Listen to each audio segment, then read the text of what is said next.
Rebonjour. Donc, on va continuer sur la dernière séquence. On est arrivé là. Donc, on a ce beau graphique quand même qu'on a travaillé ensemble, d'accord?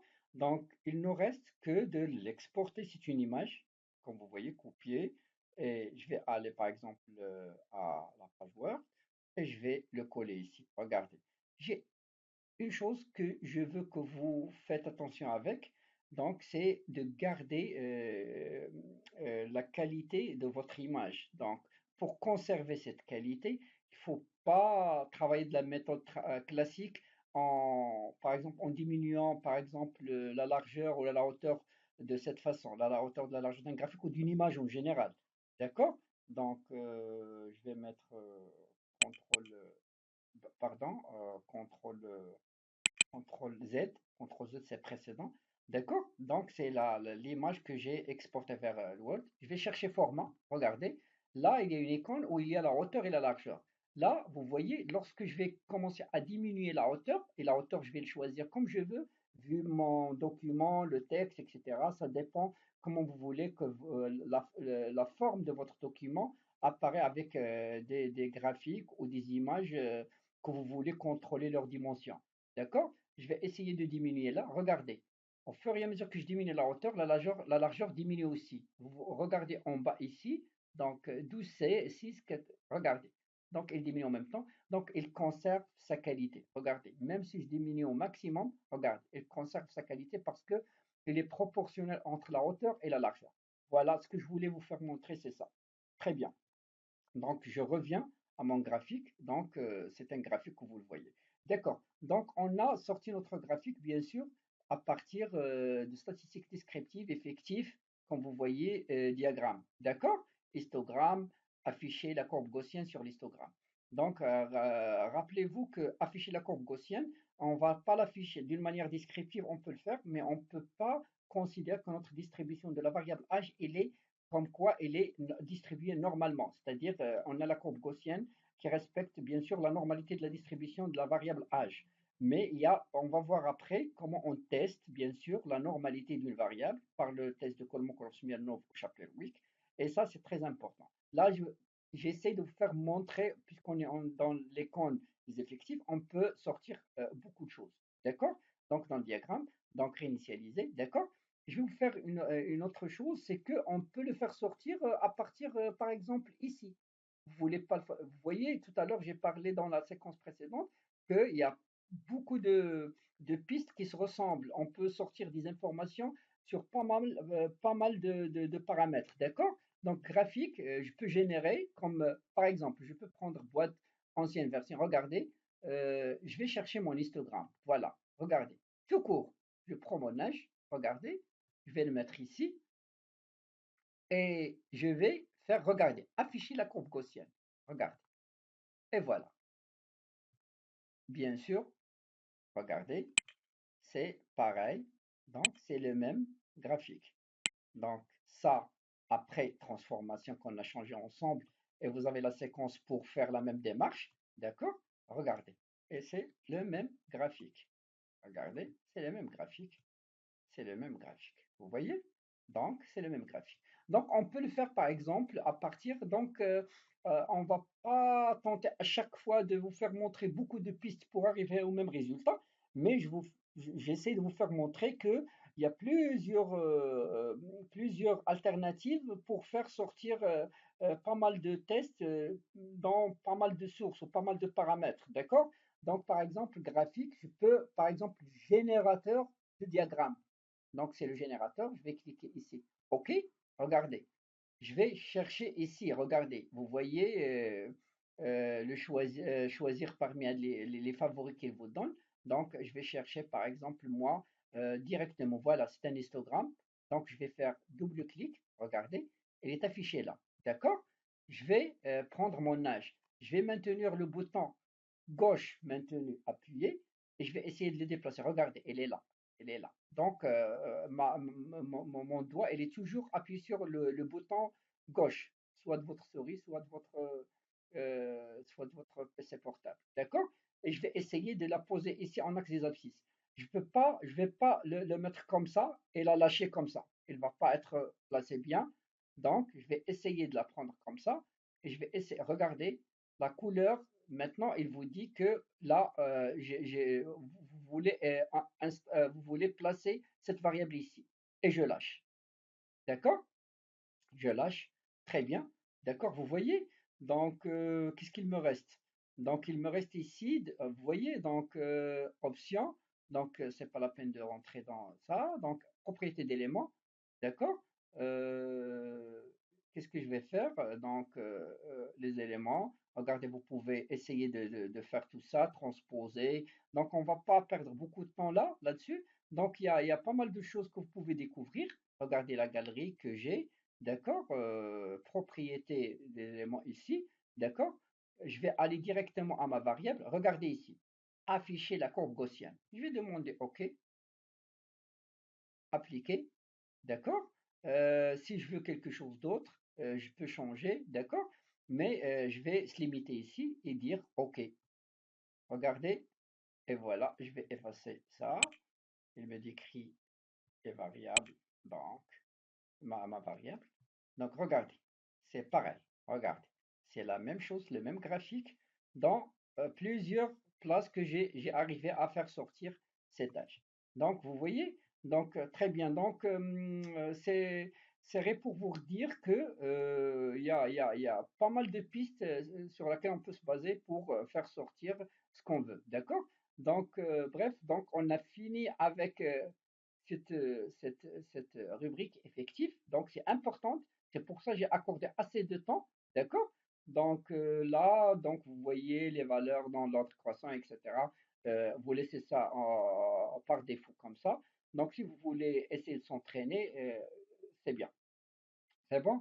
Je vais réinitialiser ça et je vais revenir à analyse. Donc, je vais fermer cette partie du journal. Donc, c'est pas intéressant pour que je la garde. Donc, je vais revenir ici à ma rubrique analyse statistique descriptive. Je vais passer directement aux statistiques descriptives. Regardez, c'est pareil, c'est la même chose. Donc, on essaie avec l'âge. Regardez, âge, option, regardez.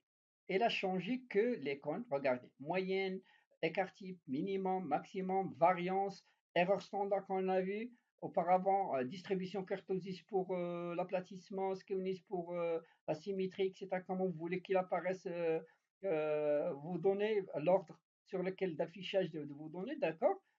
OK. Et voilà, regardez. OK. Et voilà. Donc, avant, regardez comment on a trouvé ça.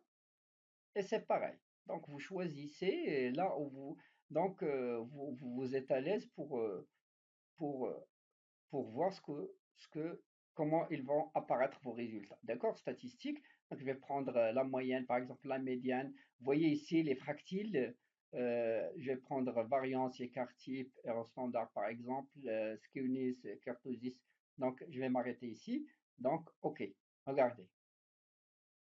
C'est les mêmes résultats, sauf ils sont posés d'une manière différente. Regardez.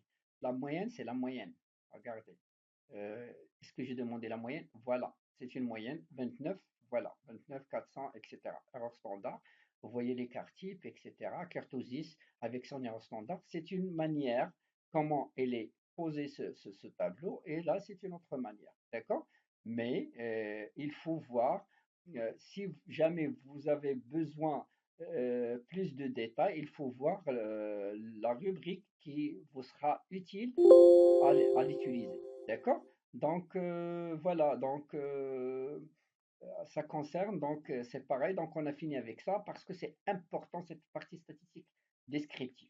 D'accord? Donc on va passer maintenant, je vais voir est-ce que j'ai du temps, d'accord? Je vais juste commencer pour vous expliquer une partie, une rubrique ou là, euh, très très très importante. D'accord? C'est cette commande qu'on va utiliser, ce qu'on appelle explorer. Ça, c'est très important. Donc, vous vous rappelez tout à l'heure, on a dit qu'on a choisi que la distribution de la variable âge, elle est distribuée normalement. C'est d'une manière descriptive qu'on l'a choisi comme ça, sans tester, sans vérifier sur rien du tout.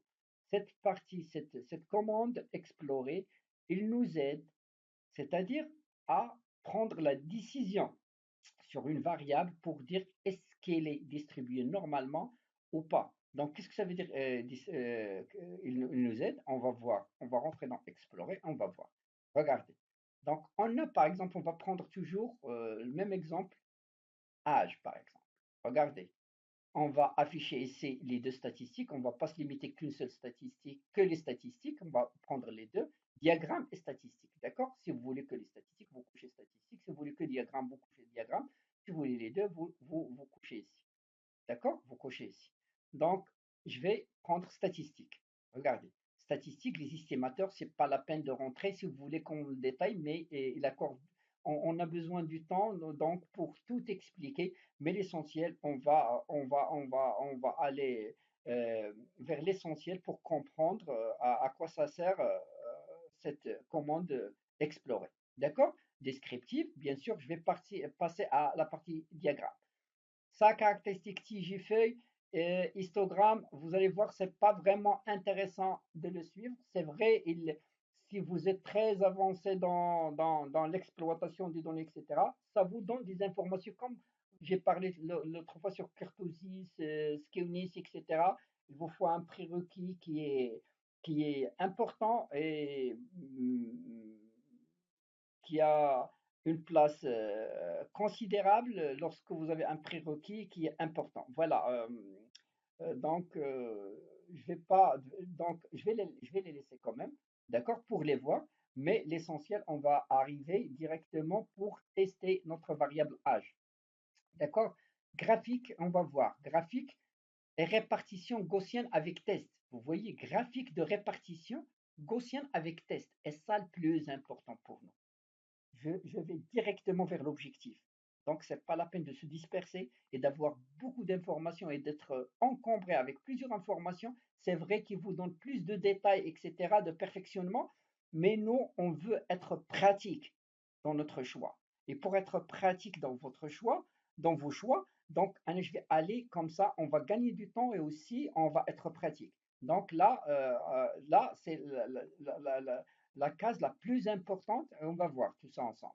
Donc, graphique et répartition gaussienne avec test, je vais suivre. Donc, toujours, j'ai choisi mon âge, d'accord? Donc, c'est pas la peine de toucher ici, exclure, etc. Par défaut, il va exclure les valeurs mon compte incomplète. Bootstrap, donc, c'est pour faire générer des grands échantillons, donc c'est pas la peine donc c'est pas question de c'est pas la peine, mais vous n'aurez pas besoin de ça parce que c'est une sorte de simulation entre parenthèses.